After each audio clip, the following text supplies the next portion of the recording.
right? I'm sitting here with Jason.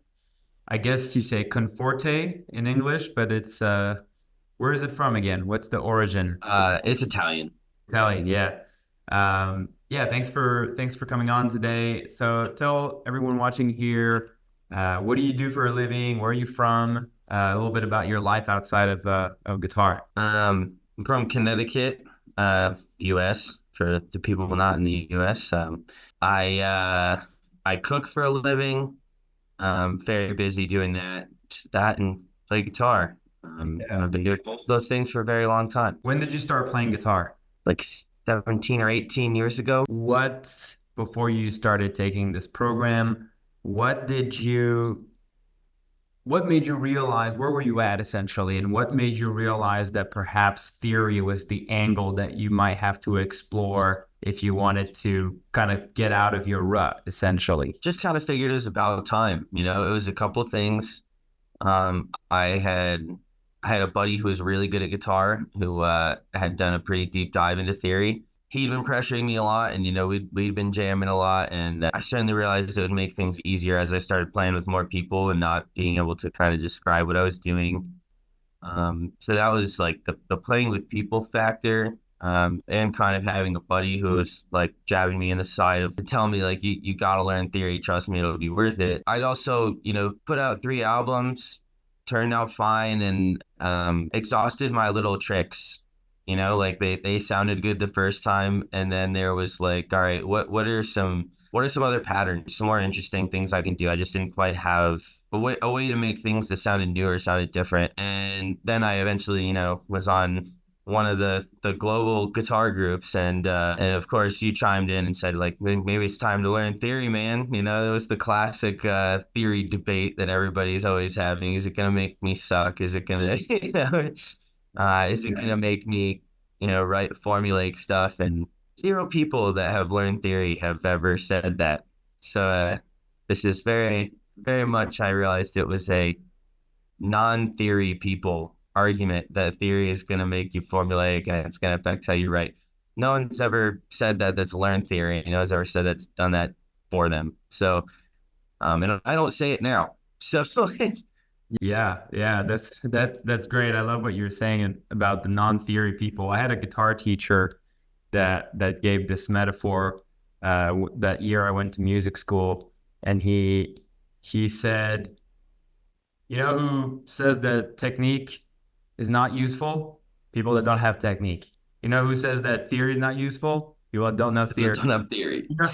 It's really interesting, but it's true. Like, I mean, there's very few situations in life in which more knowledge leaves you worse off than when You don't have to use it. I wanted to, first of all, again, like I've already told you, but congratulate you again for doing this program. You showed up the whole time, did what you needed to do. You studied, you worked hard, and so you fulfilled your part of the equation. And so that's awesome. So I guess, of course, the question now is, how do you feel about theory, about what you now know that you didn't know? And how do you feel that is either already helping your skills on the guitar or opened up the possibility or the possibilities to help you in the future? What do you feel in that regard? I mean, I'm one who mostly writes my own music, so it's pretty noticeably helping already. I definitely have to go back and practice and kind of drill all the scales there and drill all the harmonizations of stuff. Like really the very specific stuff I've got to nail in better. But just as far as like writing a riff, writing a little a chord progression, finding the chord I want to play next, or even if I have a little lick that I'm playing that's like a lead thing, it's much easier to like I know what chords can go under it. I don't have to sort of fumble around and loop it and try to find something that works with it. When I'm writing rhythm parts, it's like that. There's always like that. What's that one? Like I've got the first 3 chords, and what's that next chord? What's that last one that I need to play before I get back to the root chord? And it's like that one's like pretty much a no-brainer at this point. because I know it's good. I know what it is in that key, or I know what it is in a key that's closely related that I could borrow. And there's a handful of options, and I know where it's going. It's much easier to just fill in those holes, or all I have to do is look at the chords that I'm playing, and now I know the intervals. Now I know the scales that those fit into. Just like really, it's all writing. It makes the writing so much easier. That's awesome. Yeah, that's typically something I experienced for sure. And of course, it takes time to internalize and to repeat and to rehearse, but at least you can see how now it's just a matter of doing this more, not just feeling like you're not doing anything correct at all. You know that's the right thing to do. How about your navigation skills on the fretboard with the discovery of the cage system and how it kind of maps out the fretboard, allowing you to kind of see the different shapes of whatever scales, all the scales that we've seen. Has that helped you in practice as well? Yeah, and I sort of, like I said, I've been playing for 17 years, so I knew most of the scales and the patterns and stuff, but what I didn't really know is how the intervals relate to each other and like how to use them. So kind of putting the framework of different whole scales and modes into a framework where I could see the chords that were used in that position kind of overlaid, and into a framework where they kind of fit in the pentatonic, so you know where your main things are. You kind of have a home base where like this is going to sound good. These other ones are the notes that kind of give flavor and that are to be used a little more sparingly. And rather than just seeing it as if you map out the way I learned them actually was just mapping them all out. I think it was jguitar.com or something, where it like maps out all the scales for you across the whole fretboard. But it's just blue dots. I mean, it had numbers if you want the intervals, but it was basically just everything was a blue dot. And so that just kind of gives you the impression everything's equal, 1, 2, flat 3, 4. It's all they're all in there. They're all equal, of equal importance. Hit any of them when you're playing in this. That's not really how it works. So Cage definitely helped with the framework of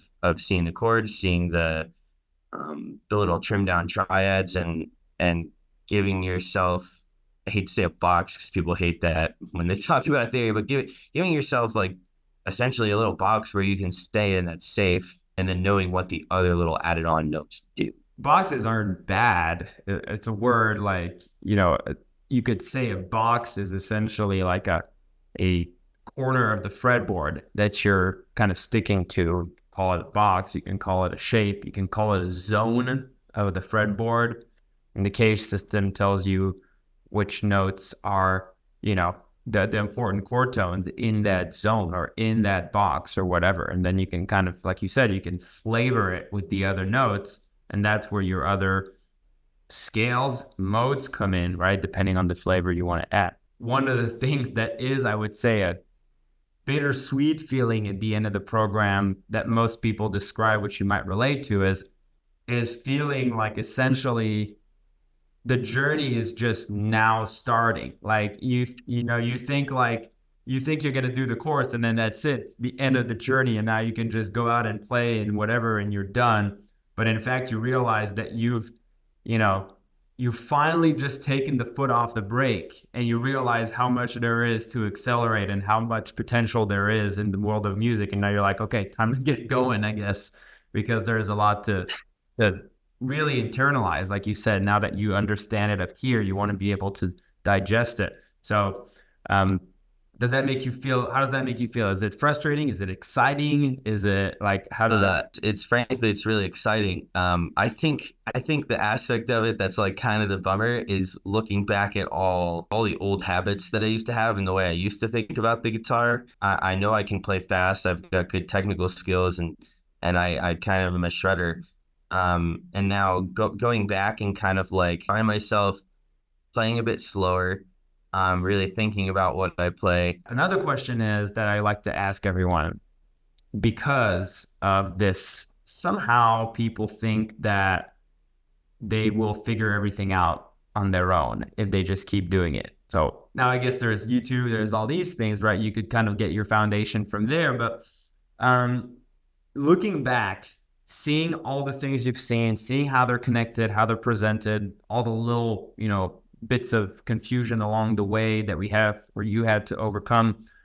Do you think it's possible on your own? It's very hard to answer questions on your own just digging through the internet because there's a lot of shared words between concepts and there's really not a lot of straightforward answers. So it's nice to have a framework and to have everything kind of laid out in order, have questions answered, and just kind of have the whole thing as a package. It's a lot easier and it was a lot less intimidating because anything I tried to learn before was just like, well, if you want to learn this, you got to learn that first. And if you want to learn that, you got to learn this. And it was like much easier with like a framework and the starting point. I'll put it this way. Can you learn quantum physics on your own?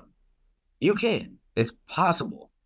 Yeah. Does anybody do it that way or have success that way? Almost nobody. There's a reason that we have school, that we have, and that we have teachers, because it's much easier to learn from another person who understands the concept than it is to just read about a bunch of stuff and try to figure it out. And much to your credit, better than most music classes because this wasn't a per lesson thing. It was like, oh, I'm having trouble with this, or even the many times that I was like, life's kicking my ass this week. So you're really lenient with that, which was really nice. Not like a normal school program where it's like, you didn't do it this week, you're gonna fail. That was helpful and also encouraging. You don't get that kind of encouragement from Google. Sweet. Well, man, again, this was it was super fun journey, and I love hearing your insights. And I think this will help people, hopefully, that were in your situation make that decision. Final question would be: you're talking to the former you, maybe even like the you that was 2 years before you started to do this, that was still kind of on the fence or trying to figure this out on your own. Like, what would be your words of encouragement to any person that's in this situation, and what would you recommend they do? I guess the obvious recommendation is just do it. But I would say your style is not going to change. If anything, it'll change for the better.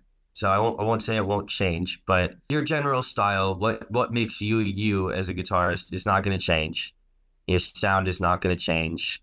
Your confidence is going to change, and you're going to get better. But your sound is not going to change. That would be the main thing that I would tell myself. And being a fan of Satriani and Buckethead and a lot of the really technical, even like Bonamassa and stuff, the technical guitars, do you want to play music like the people you look up to?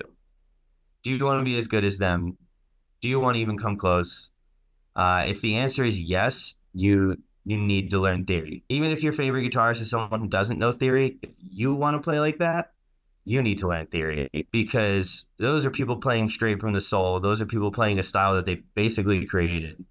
Most of those people that are famous without knowing theory, that's something that just, is kind of a little miracle that this thing dropped into them and they have this way of expressing it without really knowing what they're doing.